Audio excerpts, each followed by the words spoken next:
Fine hair really does have special concerns. It's fragile, it's hard to give it volume, and it's easy to make it look greasy and limp. But we're here to tell you that you can have great-looking fine hair without weighing it down with too much product. My main man, Chazz, is back to tell us all we need to know about dealing with fine hair. Great to have you, Chazz. Great to be here. Now take me from square one.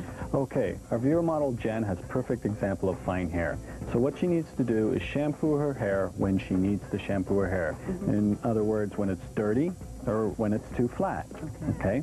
She needs to find a shampoo that is proper for her hair, not necessarily a shampoo that says for fine hair. They don't always work. She needs to find a conditioner that works for her type of hair.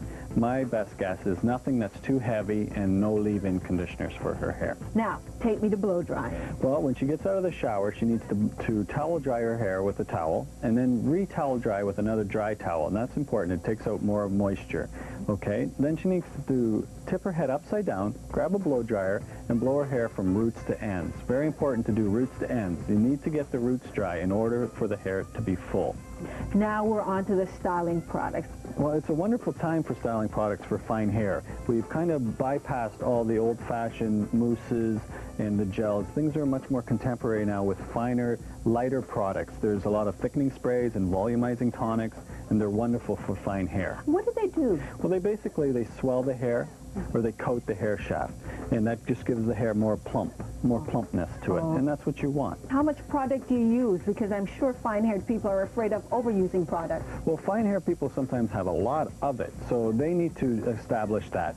But usually, rule of thumb is not too much. She would take a thickening spray, and she would put about 8 to 10 squirts throughout her hair, in underneath, and I usually use the temple area as a guide, and I just go around the head and put 8 to 10 squirts in through the hair.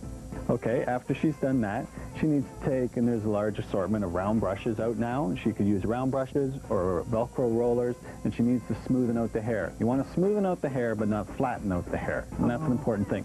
When you're smoothing out the hair, try not to work on the roots. This time, you don't work on the roots. You don't want to flatten it out. You just want to smoothen out the ends. All right. And what about frizzies and flyaways? Well, frizzies and flyaways is a good myth about that, too. People say, oh, I can't use a wax or I can't use a silicone on my hair because it's fine. That's not true. It's how much you use. There's wonderful waxes right now that you just use that much. Okay. Right? Really little bit. You know, it depends on your hair, but for Jen's hair, that's all I would use. See, it's on my hand, so it's going to be on her hair. And she just touches the flyaway parts, not the whole hair. You're just taking care of the flyaways. It looks stunning, and her hair color is beautiful, too. Tell me, are there any cuts that are really hot for fine hair right now? Well, right now, a lot of haircuts are in.